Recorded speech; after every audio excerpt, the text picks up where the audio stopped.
আসন্ন ত্রয়োদশ জাতীয় সংসদ নির্বাচন বানচালের চেষ্টা চলছে বলে দাবি করে বিএনপির মহাসচিব মির্জা ফখরুল ইসলাম আলমগীর বলেছেন, নির্বাচন পিছিয়ে গেলে দেশের সর্বনাশ হয়ে যাবে।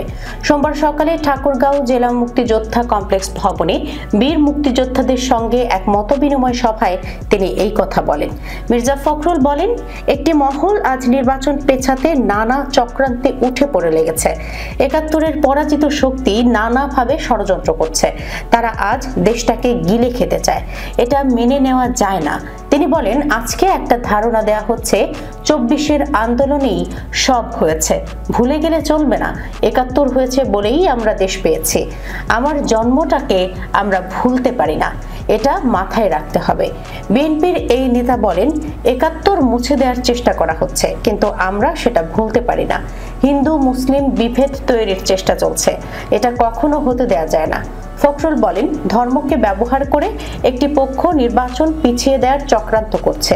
নির্বাচন পিছিয়ে দেওয়া মানে সর্বনাশ হয়ে যাওয়া, তাই অতি দ্রুত নির্বাচনের তফসিল ঘোষণা করতে হবে।